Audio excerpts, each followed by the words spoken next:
A particular cohort sat a professional accountancy exam and the mean mark was 62% with a standard deviation of 8%. There were 4,500 students in the cohort. It is customary to fail 35% of the cohort. What was the pass mark for the cohort? Well, before we start, let's define x, our random variable here. It's a normal distribution with a mean of 62 and a standard deviation of 8. At least we're assuming normal. So in part A, it's customary to fail 35% of the cohort. So this is the distribution of marks. We're after a mark here, let's call it K, such that 35% of the students are down here. They're the ones that fail. So K would be the mark in order to pass. So we know the probability, we want the value. That's going to be an inv norm on the calculator. So we'll go for inverse normal. And our tail we can see we've drawn on the left. The probability is 0.35. The standard deviation is 8 and mu is 62. And so that gives me 58.92 as the pass mark.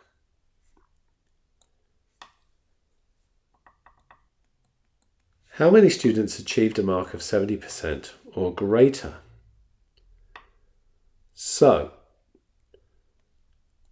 first of all, we need the probability of getting 70 or more. So, we need the probability this time, and that means it's just an ordinary norm CDF.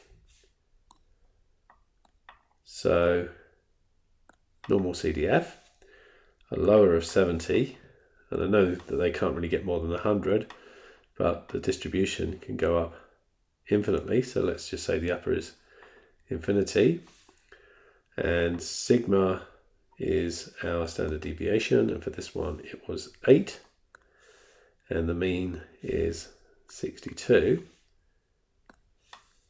So that gives me 0.1586 and so on. But they're asking us how many students. Now, in a how many question, it's always the probability multiplied by the number of students.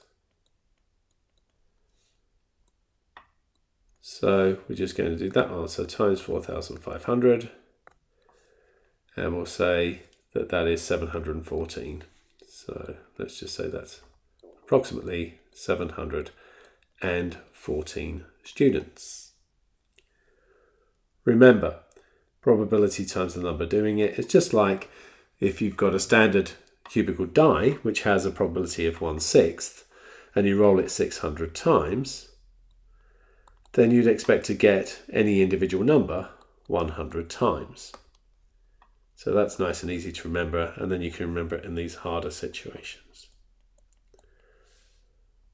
The top 15% of the students are always given a distinction. What was the minimum mark for a distinction? So, in other words, we want some value up here, k, such that 15% of the students are in here. It's not going to be much more than 70 looking at that. But again, we have the probability, we want the number. And that means we're going to use an inv norm. So we're going to go for inverse distribution, inverse normal. This time our tail is on the right, and 0.15. This was 8, this was 62, and the mark is 70.29%.